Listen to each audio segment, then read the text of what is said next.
Energy sector for quite some time. Sir, my question is much more basic. You had taken it for granted. The word used by Prime Minister when the whole thing started was energy security. The Indo-US nuclear deal is going to give energy security to India.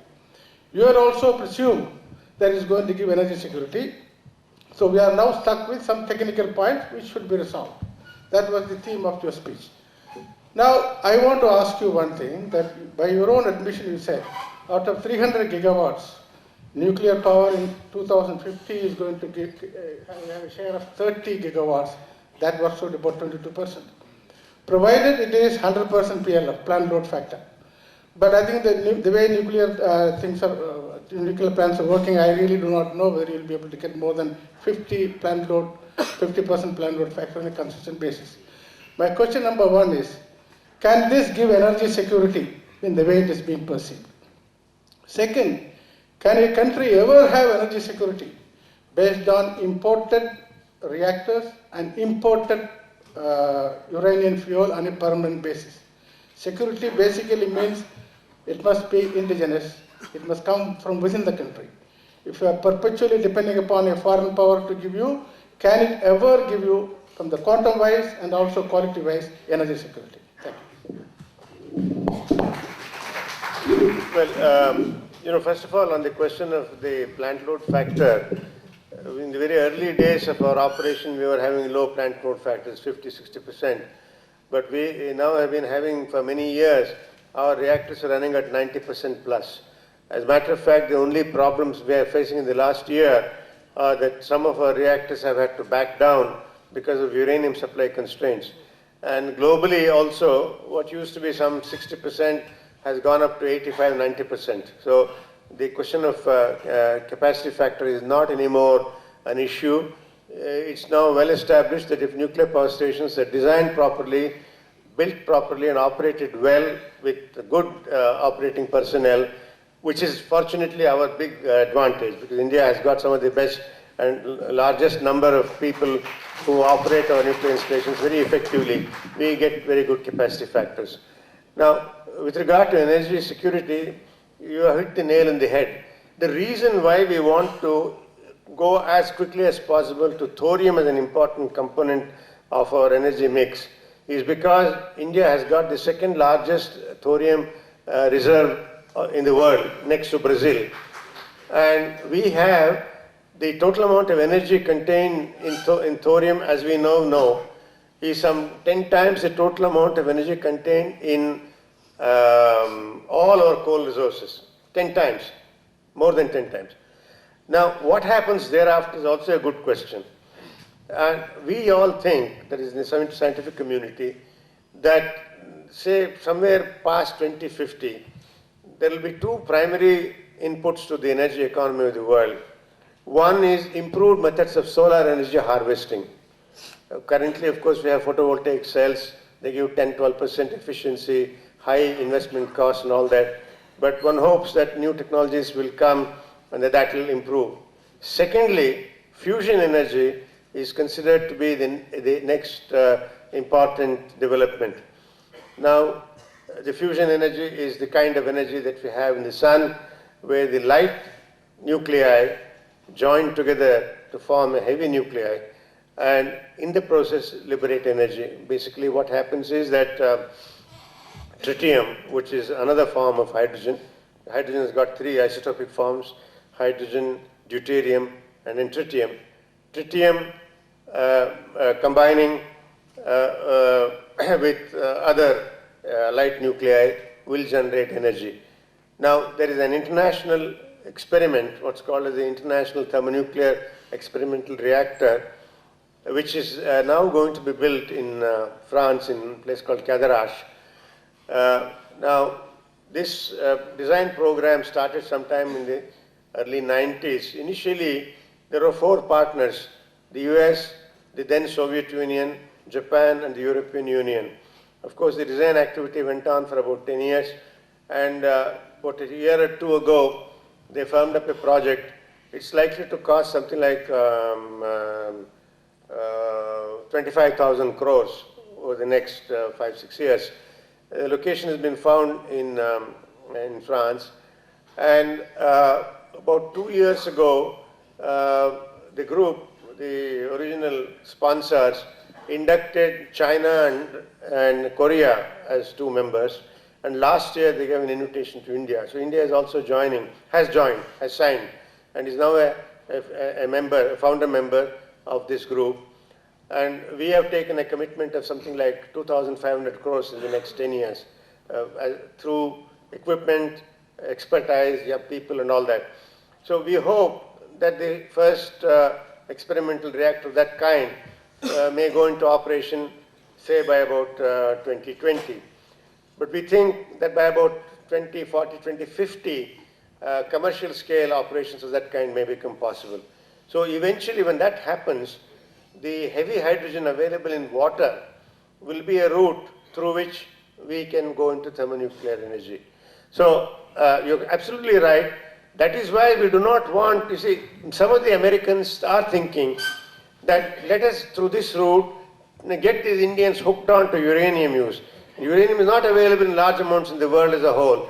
And let us also de-emphasize their own independent development of thorium. I mean, they may not say so, but such ideas are there. So we have to guard. And that is why we are saying that no question of compromise on our eventual thorium utilization or reprocessing. But of course, the larger question is also we must now use all forms of energy. It could be biodiesel, it could be wind. As a matter of fact, we are putting up, when I say we, the Nuclear Power Corporation is putting up some 10 megawatts of wind-based power in Kudankulam, because those of you who know that Nagarkoil area, that is the best site for wind power. So around the large campus that we are having, we find there is a possibility of developing wind power. So all of these things have to be done. Then anything to do with biomass, if that is possible, but although there will be a conflict of biomass use, because right now many of our villages depend only on biomass. And of course, added to all that, certainly energy conservation, and finally even lifestyle. So for instance, the problem is that some of the Chinese, when they are talking about their planning, they wish to have the lifestyle of the Americans. But I think most Indian planners don't look at the American lifestyle as a viable lifestyle for a large country. We will still continue to live with modest amounts of energy, but that was made available. Thank you. Sir, may I ask one question? This is not a scientific question, yet now, see, our political being not there, if our leaders fail us, would you mind, sir, on the atomic side, yourself, and our own Dr.M.R Sreenivasan on the agricultural side, and Professor Manmohan Singh, who has a term coined after him as Manmohan, on the economics and commerce side. Could you kindly think of a triumvirate of the Roman sort, or a consortium in the modern industrial parlance taking over?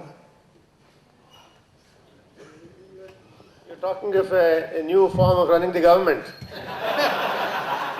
No, I'm afraid I really do not believe that, even, shall we say, a gifted oligarchy can run a country of 1 billion people. I think we need some degree of participative management of the society. But what we would need is a more enlightened leadership of the political parties, of the business leaders, of civil society and so forth. I don't think an oligarchic management of the country is really feasible, or it can even be justified quite apart from intellectual considerations, even on practical considerations. Because any oligarchy has an inherent built-in degeneracy potential, corruption will come in, arbitrariness will come in, and so on. So I think you need some checks and balances. Yes. There is a point of view that civilian nuclear technology has not been kind of prevalent in recent years, say over the past 2 decades or so, because they more or less abandoned building nuclear reactors for civilian purpose. And in that context, where the other countries like Russia, China, and France are doing so well, why should we be so dependent upon American civilian nuclear technology? Well, I think the first part of the question that you are posing is again a projection of what happens in the United States. You know what? The big problem now in the world is that because of the media, which is largely Americocentric, the world tends to think that what happens in America happens in the rest of the world. It is in the United States there has been no significant nuclear power development in the last 20 years. There was that one accident called the 3 Mile Island accident in 1979 in the United States. And then there was also the more serious accident in the Soviet Union in 1986 at a place called Chernobyl, which was a very bad one. So many people died and all that. Because of that, in the United States, there is a public opposition to nuclear energy. It's only Bush and people like that are now saying that, you know, on balance, since reactors are running well now and they're managed well, a time has come to reconsider. But that's not a universal view. The French are producing 70 to 80% of the electricity from nuclear reactors. So in the rest of the world, Korea 40 plus, Japan about 35 plus, etc. So nuclear technology is developing in some of the other parts of the world, not so much in the United States. The other question that you are asking is a very good one. Why is it that we are depending on the US? We are not depending on the US in terms of nuclear technology, but we are depending on the US because it has become the sole leader of the non-proliferation movement in the world. And unless, you know, they have not just one veto, they have a super veto. Even if the Russians and the French want to cooperate with us, the Americans have built up rules of nuclear commerce that prevent them from doing so. Of course, I do not know if that kind of networking will last all time to come. I don't know. But as of now, it's a reality. 12:30, just time for one more question. Sir, I hope got one more. Just one. Yes.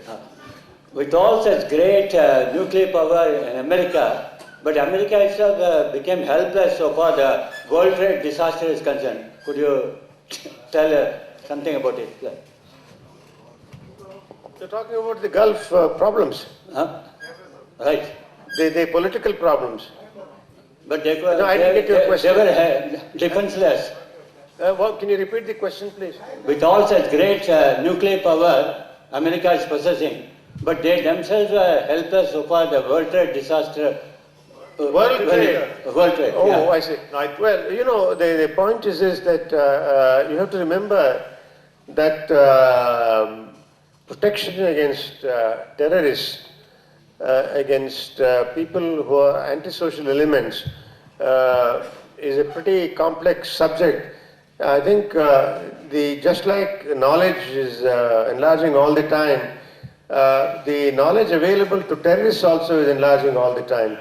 And they are finding new ways of using all these new technologies to cause destruction to civil society. So that has to be tackled in a different way. You know, you may have, US has technically now 10,000 nuclear devices, but where do they throw it? Where is the terrorist against whom you can throw the nuclear bomb? So, you know, that's a very, in fact, people are arguing, you know, there's some other debate I may mention here. When we talk about denuclearization of the world, that is, let all countries give up nuclear weapons, some people ask the question, all the governments and states may give up nuclear weapons, but what about the terrorists? They may come up with a nuclear weapon. Now there the answer is, you're not going to use a nuclear weapon against a terrorist who may have a nuclear weapon. You have to eliminate him in some other way.